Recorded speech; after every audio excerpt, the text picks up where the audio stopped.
오늘은 165페이지 수행과제 한번 해보겠습니다. 일반 전표 입력에 대한 연습인데요.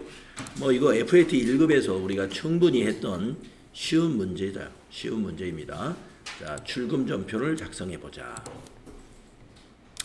자, 왼쪽에 영수증이 있고요. 부가가치세가 있는데 왜 일반 전표에 입력을 하는 연습 문제로 냈는지 한번 생각을 해봅니다. 생각을 해보시면 승용차에다가 기름을 넣었다 이거죠. 승용차에 주유를 했다. 그렇기 때문에 이 매입세액을 공제받지 못하잖아요. 매입세액 공제받지 못하는 신용카드 영수증이나 현금 영수증은 일반 전표에 입력을 해야 됩니다. 자, 그래서 회계 처리하고 업무용 승용차 관리를 수행하라. 이 두 가지를 한번 해보겠습니다. 자, 현금으로 지급했으니까 출금 전표로 작성하시죠. 날짜는 8월 2일이죠. 자, 일반 전표 입력 클릭하시고 8월 2일 1번 출금 차량 유지비. 차량이 어디 차량이에요? 관리부 차량이죠. 만약에 생산부 차량이면 522번을 써야 되고요. 관리부 차량이나 영업부 차량이면 822번 확인해 주셔야 됩니다. FAT 1급 볼 때는 무조건 800번대예요. 근데 여러분 TAT 2급을 볼 때는요. 생산부 차량도 시험에 나옵니다. 자, 거래처는 SK 주유라고 한번 입력해 볼까요? 동산주유소네.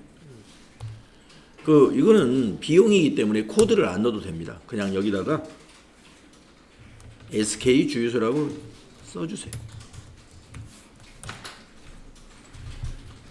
시험 볼 때는 이런 거래처는 그냥 생략하세요. 시험 볼 때는. 적요는 유류대 지급 1번 해주시고요. 그리고 시험 볼 때는 이것도 역시 생략해도 상관없습니다. 네, 금액은 28,000원. 엔터 하시면 회계 처리가 끝난 거예요. 차변에 차량 유지비, 대변에 현금. 잘 했죠? 차량 유지비 코드는 800번대.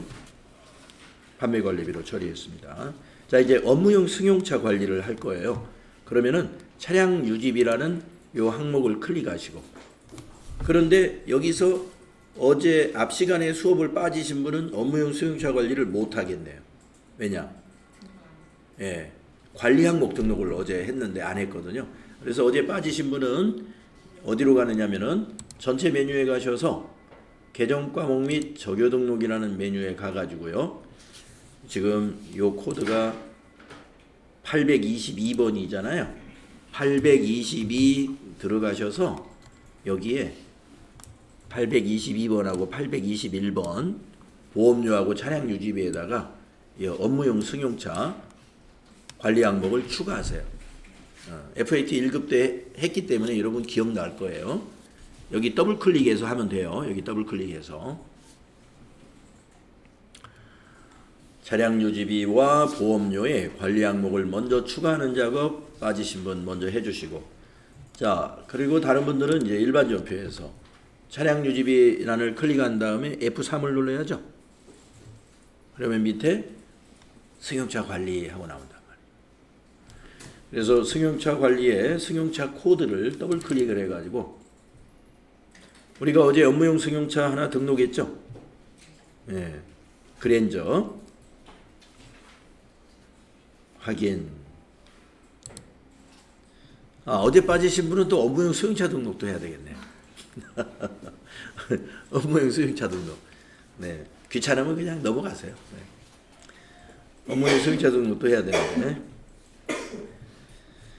자, 그다음에 유류비 맞아요. 유류비 맞으니까 그냥 엔터 하시고, 코드에서도 부서 코드 없습니다. 없으니까 엔터 하시면 되겠습니다. 그러면 이렇게 관리가 끝나는 거예요. 우리가 이 승용차 관리를 하라는 문제가 나오면 이렇게 해주시면 되고요. 승용차 관리를 함으로써 이 장부가 만들어지는 겁니다. 차량 비용 현황이라고 하는 요 장부가 만들어지는 거예요. 승용차 관리함으로써.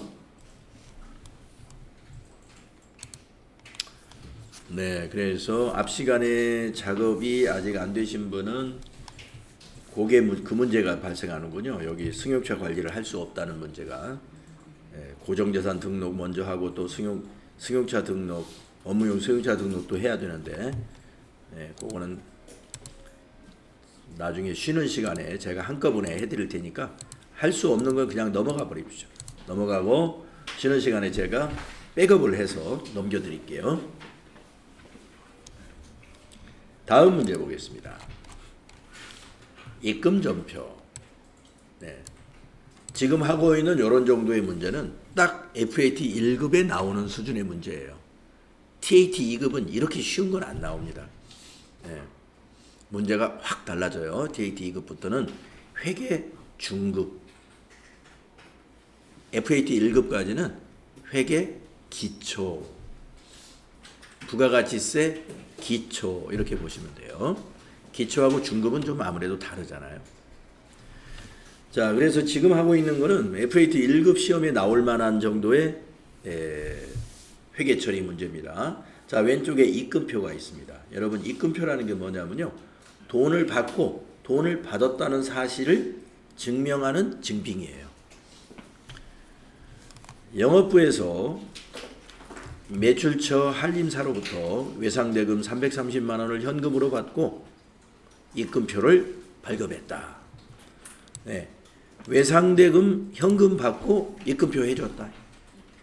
그러면 입금전표. 입금전표.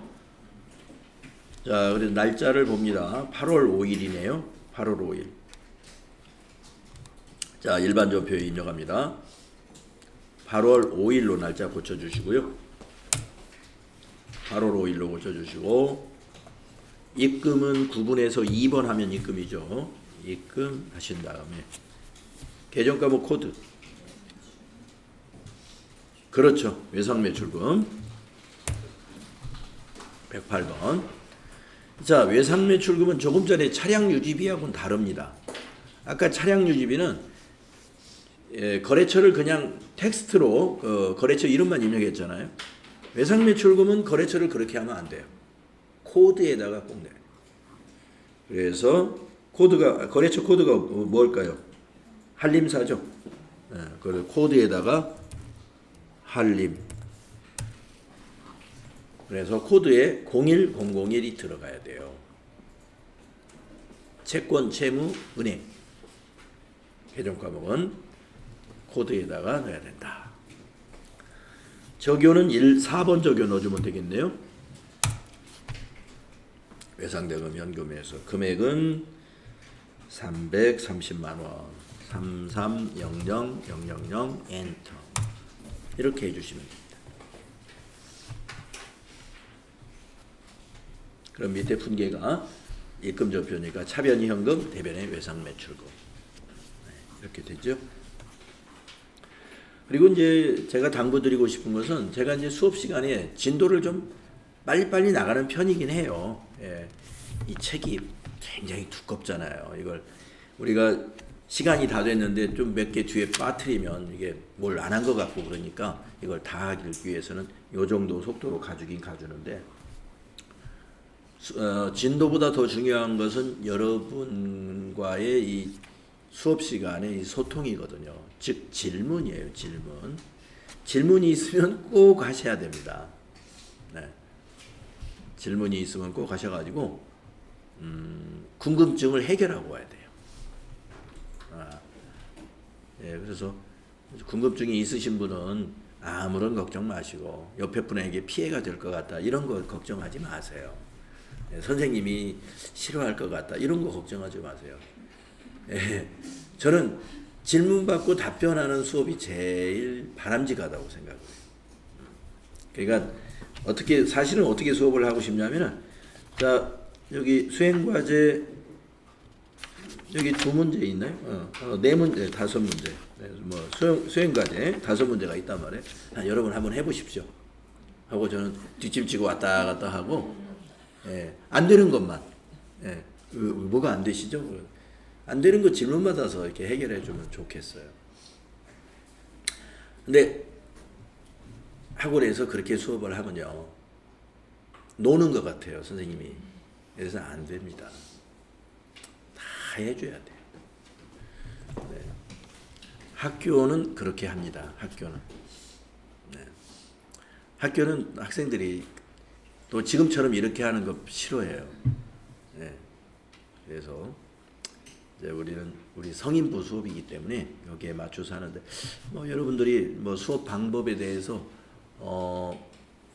그렇게 했으면 좋겠다 그러면 그렇게 해드릴 수도 있어요.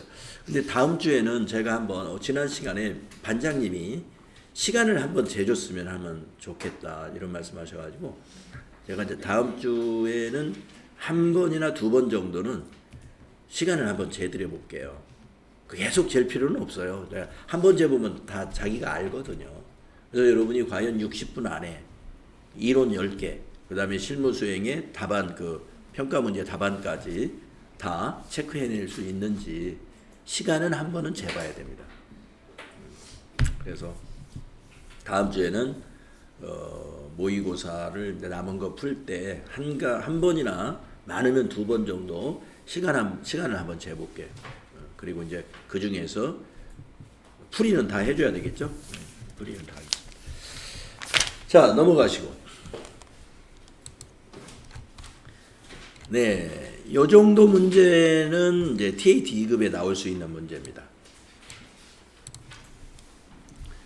3번 문제. 좀 복잡해 보이죠? 네. 자, 밑에 자료 설명을 봅니다. 정기예금 만기가 도래하여 한국은행으로부터 다음과 같은 내역서를 받았다. 전기분 재무제표상에 계상되어 있는 미수수익을 조회하여 참고하시오. 미수수익 참고해서 회계 처리하라는 것입니다. 자, 여러분, 우리가 결산수정분기에서 수익의 예상, 수익의 예상이다 그래서 미자 돌림의 개정 과목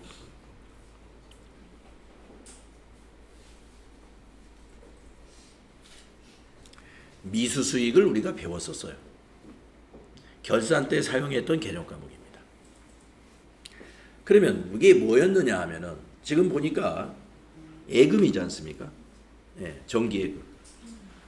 우리가 기말에 정기예금에 가입되어 있는 통장을 전부 리스트업을 해가지고 정기예금이 언제 가입이 됐는지, 그래서 당기에 기간이 경과한 부분에 대해서 수익을 예상해가지고 발생시켜주죠. 그 건이에요. 그런데 그 수익을 예상할 때 대변의 이자 수익 발생시키고 차변의 자산으로 잡았던 게 미수수익이에요. 미수수익. 그러면 돈을 안 받았을 때 미수수익으로 자산 잡았단 말이에요. 받을 권리의 개정 과목이죠. 그러면 이거는 이제 언제 정리하느냐? 이날 23년 8월 20일 날 이 정기예금이 이제 만기가 됐다는 거죠. 그래서 요 이자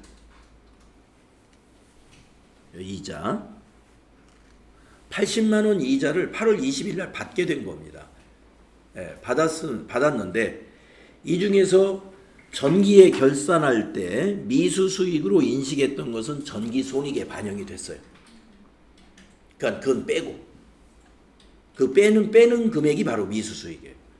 나머지만 단기의 손익으로 잡아야 돼요. 즉 단기의 이자 수익.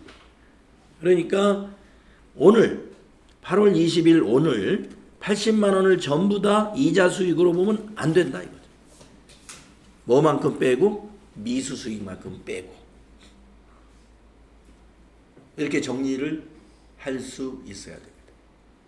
전기 결산 때 기간 경과분, 그러니까 전기에 8월에 이게 만약에 1년짜리 전기예금이었다면 전기에 8월 20일 날 예금을 했다는 거죠. 그래서 8월 달, 9월, 10월, 11월, 12월 약 5개월 정도 되는 거, 그 5개월 정도 되는 것을 작년에 결산 때 이미 수익을 발생시켰어요. 그리고 이번에는 8개월, 7개월인가요? 5개월이니까 8월 20일까지니까 거의 8개월이네요. 나머지 8개월 것만 이자 수익으로 잡는 회계 처리를 해야 된다. 그런 얘기입니다. 자, 그래서 미수 수익이 얼마인지 8월 20일 현재 합계잔액 시산표를 확인해야 됩니다. 한번 확인해 볼까요? 자, 합계잔액 시산표를 실행하셔가지고 8월 20일로 날짜를 한번 입력해 보세요. 네. 자, 미수 수익은 당좌 자산에 해당되는 개념 과목이거든요. 여기 있죠. 네. 26만 6,600원입니다. 이 분계가 어떻게 된 건지, 분계는 작년도 분계니까 알 수 없죠. 이거는 전기 2월로 넘어왔겠죠? 더블 클릭 한번 해서 볼까요? 그렇죠. 전기 2월로 넘어왔어요.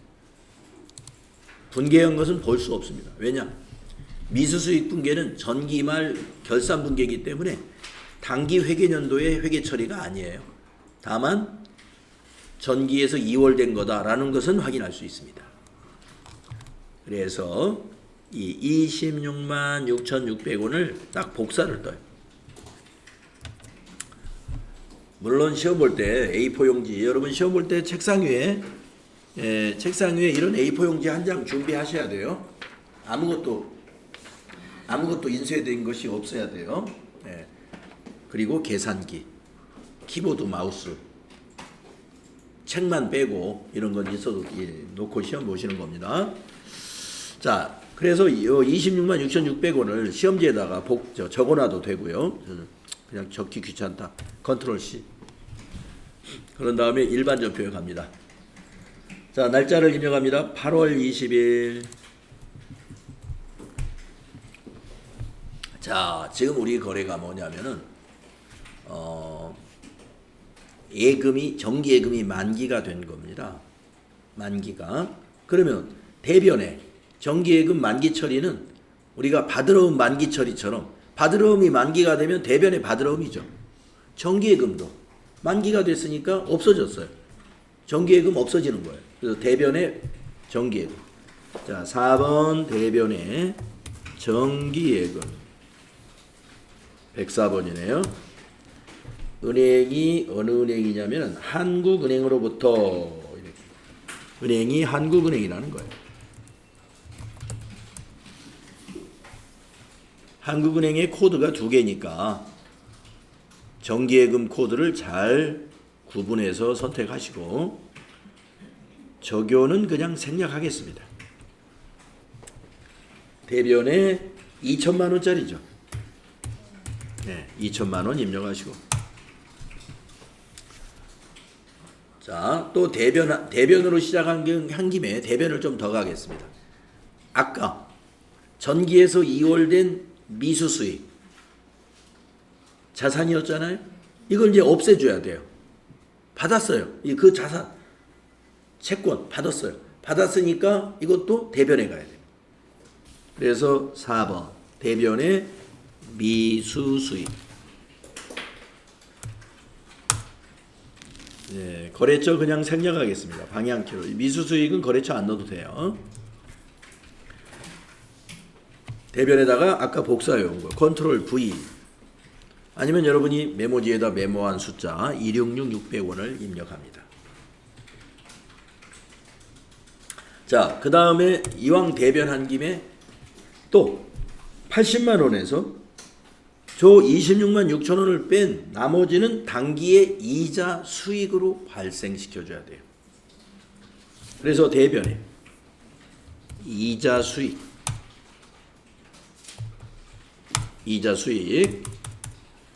계산기를 잡고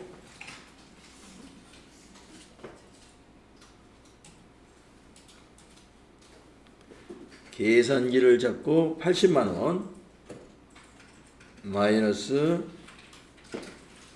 266605 26만 6,600원 이렇게 빼시면 533400원이 나와요.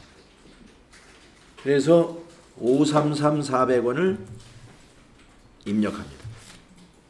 단기의 이자 수익이에요. 자, 이제 대변은 일단 이렇게 정리를 해놓고 이제 차변을 한번 일단 들어가 보겠습니다. 자, 정기예금이 만기가 됐으니까 이자하고 또 원금하고 받았겠죠. 무슨 통장으로 받았는지 한번 볼까요? 보통예금으로 받았죠? 네. 그래서 차변에 3번 차변에 보통예금 103번 한국은행이죠. 한국은행의 보통예금. 자, 얼마를 받았는지 요 입금증을 보면은요. 차감수령액이라고 나와요. 차감수령액. 2,080만 원 다 받은 게 아니라 2,067만 6,800원. 네. 그래서 보통예금 수령액은 20676,800원. 요 숫자를 입력해야 되겠죠. 그래서 20676,800원 이렇게 입력합니다. 자, 밑에 지금 빨간 글씨로 차액이 나오는데요. 자, 우리가 이자 80만 원하고 원금 2천만 원이니까 원래는 2,080만 원 받아야 되죠. 그런데 2,067만 6,800원을 받은 이유는 거기에 나와 있습니다. 세금.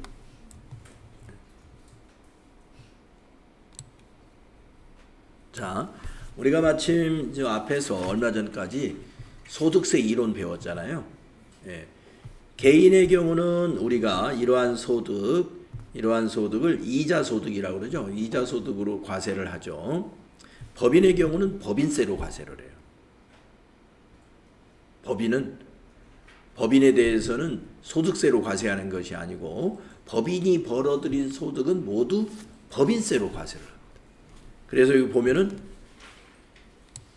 개인 같으면은 소득세 얼마에 지방소득세 얼마 이렇게 표현을 합니다만은 우리 회사가 지금 주식회사 재무전자예요.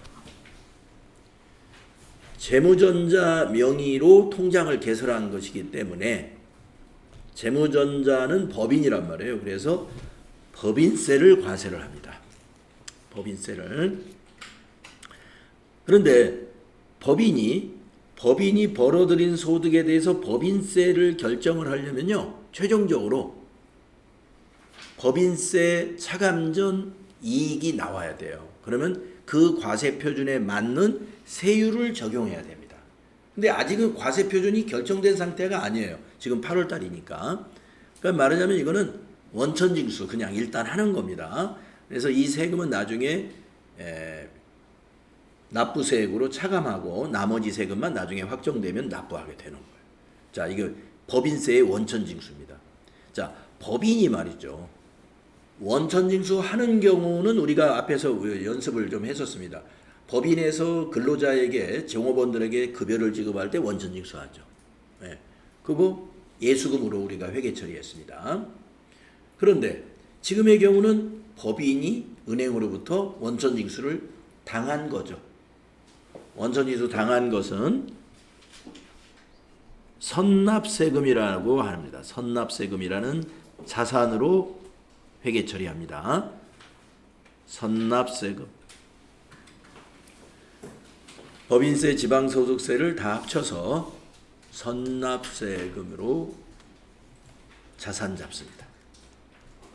그리고 이 선납세금은 나중에 결산 때 법인세로 대체를 시켜요. 우리 결산수정분계에서 여러분 FAT 1급에서 그 정리하는 내용이 나왔었는데 선납세금을 법인세로 대체하는 분계가 결산수정분계에 있습니다. 그 내용입니다. 자, 따라서 지금 요 법인세하고 지방소득세를 더하면 12만 3,200원이잖아요. 그 금액과 지금 딱 맞아요. 요 차이가. 그래서 자산 잡아야 돼요. 3번 차변에 선납세금이다. 거래처 생략하시고 차변에다가 1, 2, 3 200원 이렇게 하시면 됩니다. 선납세금을 왜 차변에 잡느냐? 자산이니까. 자산의 증가로 봐야 된다.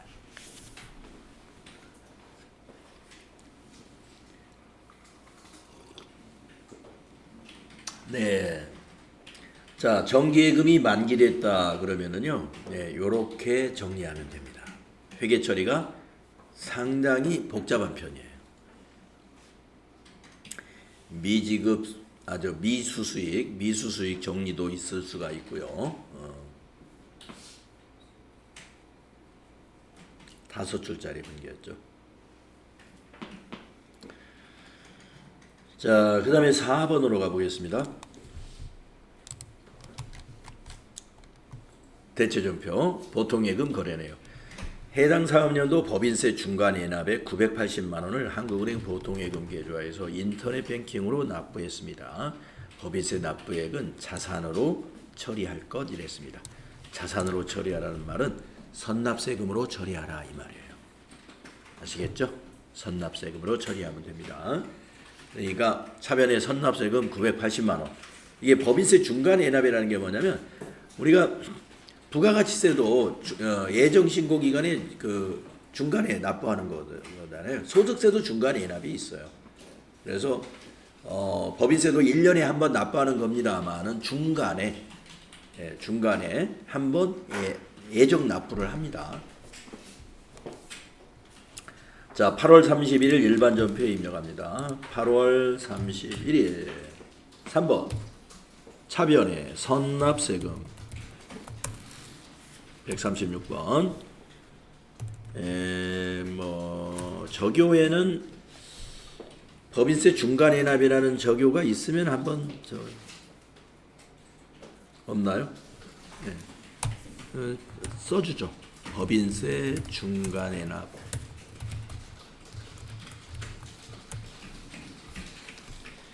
법인세 중간예납 980만 원 9800 플러스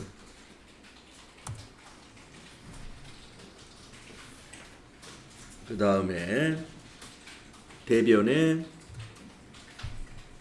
보통예금이죠. 103번 보통예금이고요. 한국은행입니다. 한국은행 보통 엔터로 법인세 중간에나 복사하고 가면 되겠고요. 네, 군바액 80만 원. 이렇게 해서 차변의 자산 증가, 자산 감소 이런 분계가 되겠습니다.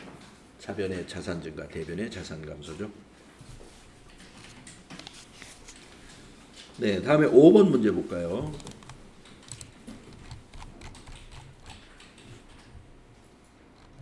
대체전표 작성하기. 자, 12월 15일 날 확정 급여형 퇴직연금. 자, 우리가 퇴직연금을 우리가 정리할 때 확정 급여형과 확정 기여형이 있었어요.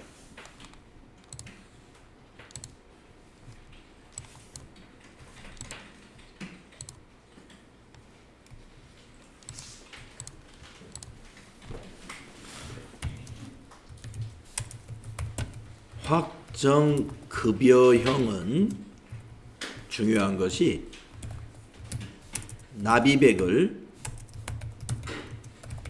자산으로 처리한다. 그 개정 과목은 퇴직연금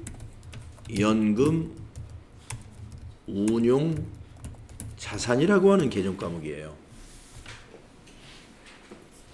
그런데 또 퇴직연금 제도에 이런 제도가 있어요. 확정 기여형이라는 제도가 있어요. 이것은 회사가 납입을 할 때 비용으로 처리합니다. 개정 과목은 퇴직급여라고 하는 개정 과목이에요. 이거 꼭 기억해야 해요.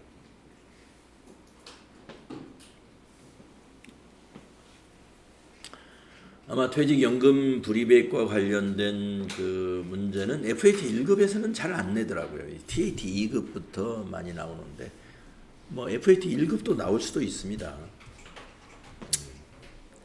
자, 우선 요거는 알아야만이 이런 문제를 만났을 때 여러분이 회계 처리를 어떻게 할 건지 결정할 수가 있습니다. 자, 12월 15일 확정급여형입니다. 퇴직연금의 연금제도를 설정하고 있는 재무전자는 퇴직연금 부담금 1,800만 원을 당사의 한국은행 보통예금 계좌에서 하나은행 퇴직연금 계좌로 이체하여 입금했다. 네, 납입했다. 자, 이런 경우는 자산으로 처리를 하기 때문에 제조 부분, 관리 부분을 구분할 필요가, 이 데이터를 이용할 필요가 없습니다. 하지만 만약에 확정급여형이 아니고 확정기여형이라고 했다면 비용으로 잡아야 되기 때문에 퇴직급여를 제조 800만 원은 500번대 퇴직급여로 회계 처리하고 관리 부분 1000만 원은 800번대 퇴직급여로 나누어서 비용 처리해야 돼요. 확정기여형이었으면. 그런데 이 문제는 확정급여형이기 때문에 저 괄호 속에 있는 800, 1000 이거는 그냥 참고에 불과한 거고요. 회계 처리할 내용은 아닙니다. 1,800만 원을 한꺼번에 자산 잡으면 됩니다. 자산에는 제조 부분, 관리 부분이 없어요. 비용에는 제조 부분과 관리 부분이 나누어지죠. 제조 부분의 비용은 제조원가라고 하고 관리 부분의 비용을 우리가 판매관리비라고 해요. 그래서 판매관리비에는 손익계산서에 나타나죠. 급여, 복리후생비 이렇게. 근데 제조 부분의 비용은 어디에 나타나요? 제조원가 명세서에 들어가 가지고 당기 제조원가 안으로 합쳐져요. 예. 소속이 달라요. 그렇기 때문에 구분을 해야 합니다.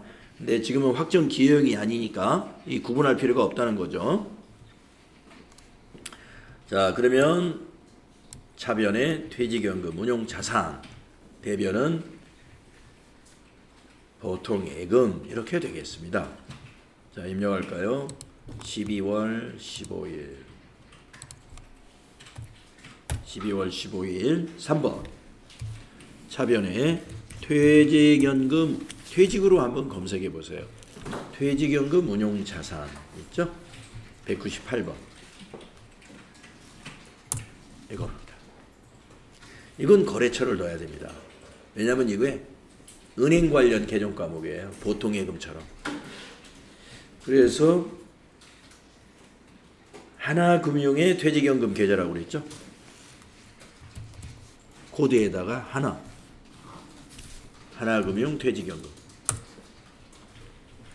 코드 넣어주시고 차변에 1,800만 원 그리고 대변에 103번 보통예금이죠. 한국은행 보통예금 한국은행 보통 1,800만 원 이렇게 입력하시죠. 네. 회사에서 네. 확정급여형 퇴직연금으로 가입하는 게 좋아요? 기여형으로 가입하는 게 좋아요? 회사 입장에서. 글쎄요. 회사 입장에서 그건 뭐 어느 게 꼭 좋다고 볼 수 있는데 회사 입장이야 확정 급여형이 근데 이자가 이런 실수용액이 근로자 입장에서는 그 적거나 많을 수 있잖아요. 기여형이나 확정형에 따라서. 회사 입장에서는 자산으로 되어 있기 때문에 자기가 불이백이 자산으로 나가기 때문에 일단 비용 처리가 안 되잖아요. 종업원이 퇴사하기 전까지는 자산의 증가, 즉 부채의 감소나 이게 재무상태표에 표시될 때는 퇴직급여 충당 부채에서 마이너스 항목으로 이게 표시가 돼요. 그러니까 재무 구조가 좋아지죠. 회사 입장에서는 확정급여형이 유리하다고 볼 수 있겠네요. 일단 재무 구조가 나빠지지 않는데 확정기여형은 납입할 때마다 비용 처리돼요. 그러니까 바로바로 비용 처리되기 때문에 손익에 바로 영향을 줍니다. 재무 구조가 이것 때문에 나빠질 수가 있죠. 예, 그런 차원에서 회사 입장은 확정급여형이 유리하다 이렇게 볼 수가 있겠습니다.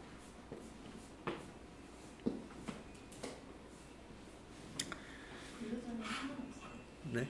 근로자는 상관없어요. 실수령 나중에 할 때. 근로자 입장에서는 글쎄요. 근로자 입장에서는 누가 뭐가 유리할까요? 확정 기여형이 좀 유리할 수가 있습니다.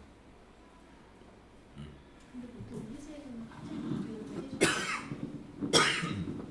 아마 노사 간에 좀 그런 것도 협의해서 아마 할 거예요.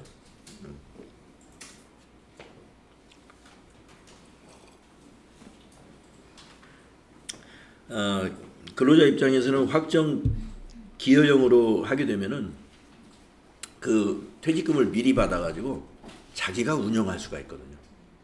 그 하나금융하고 자기 계좌에 들어와 있기 때문에 하나금융에다가 나중에 내가 퇴사할 때 받을 거지만 이것을 투자나 그 운용에 관한 것을 내가 거기에 관여해서 하나금융하고 근로자가 알아서 운영하는 거예요. 예, 운영할 수 있는 주체가 근로자입니다.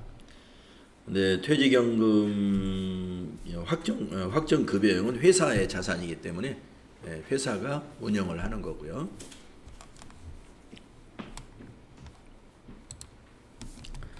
다음에 6번 보겠습니다. 6번까지 하고 좀 쉬었다 하겠습니다.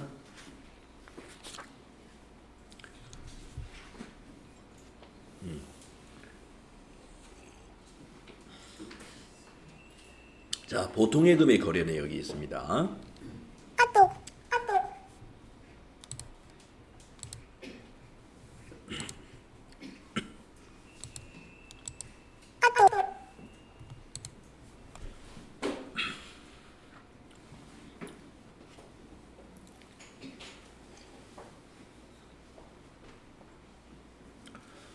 자,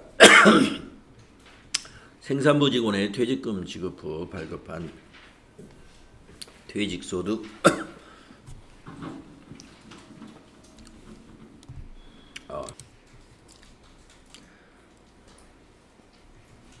자, 생산부 직원이 퇴직을 했네요. 다음 페이지에 보시면 영수증이 하나 있어요. 다음 페이지에 보시면 퇴직소득 원천징수 영수증.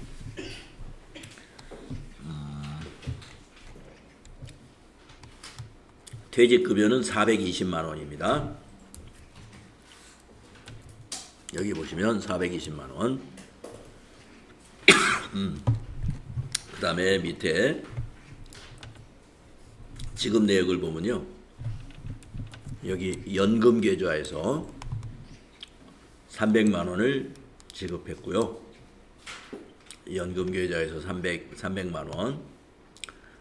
나머지는 보통 예금으로 지급한 거래입니다. 그래서 퇴직급여 420 중에서 300만 원은 연금으로, 120만 원은 보통 예금으로 지급을 하는데 120만 원을 다 지급한 게 아니고 납부 명세를 보시게 되면은 징수세액이라고 나와요. 징수세액. 징수세액이 6,530원입니다. 원래 요 420만 원에 대한 퇴직급여의 세금은 신고 대상 세액은 이만큼이에요. 예, 이만큼인데 300만 원은 연금 계좌에서 지급을 하기 때문에 연금 연금 2년 퇴직 소득세다. 그래서 연금 계좌에서 이거는 과세를 할 거예요. 그러니까 우리는 이것을 뺀 나머지 120만 원에 대한 세금 6,530원 요것만 징수를 하게 된 겁니다. 그래서 여기 차감 원천 징수 세액 6,530원을 예수금으로 잡는 거예요. 자, 요게 예수금이고요. 요 420만 원은 퇴직급여가 됩니다.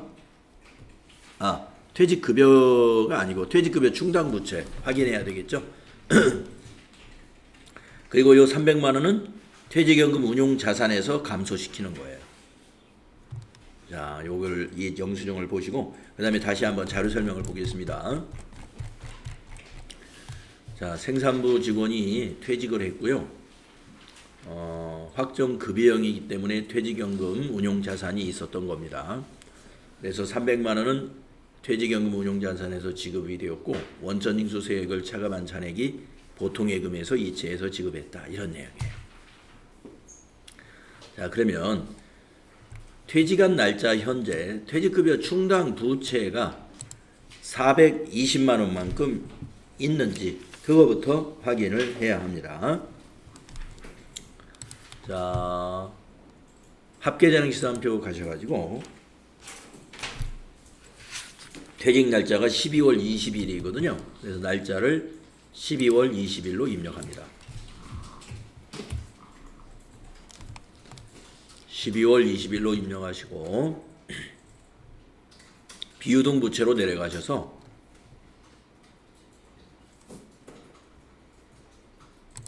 퇴직급여 충당 부채를 확인하니까 3,200만 원 잡혀 있죠? 네. 따라서 모두 다 퇴직급여 충당 부채에서 차감하면 됩니다. 그래서 이제 전표를 입력하겠습니다. 일반 전표 가셔가지고 날짜는 12월 20일이에요. 날짜는 12월 20일. 퇴직급여 충당 부채 차변에 적습니다. 3번 차변에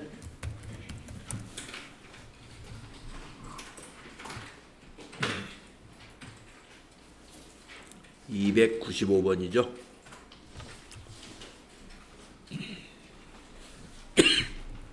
퇴직급여 충당 부채 금액은 420만 원.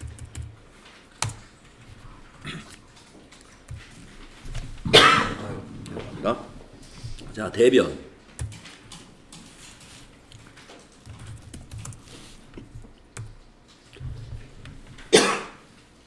퇴직연금 운용자산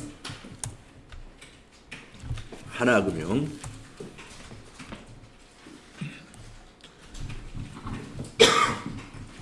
네.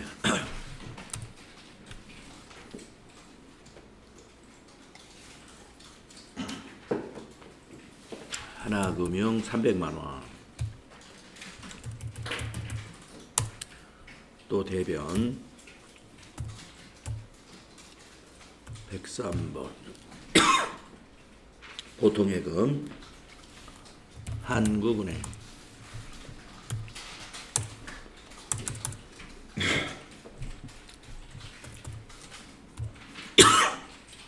(1193470)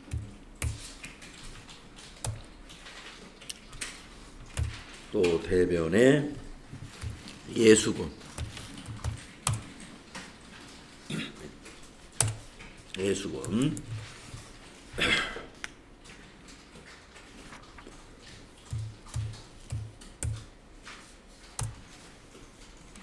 이렇게 되죠.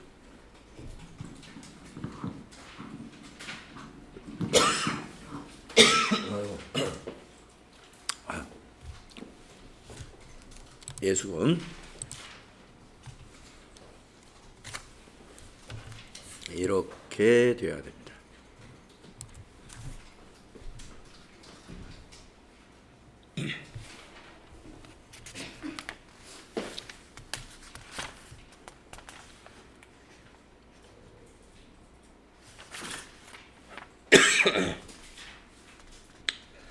네, 좀 쉬었다가 다음 시간에 할게요.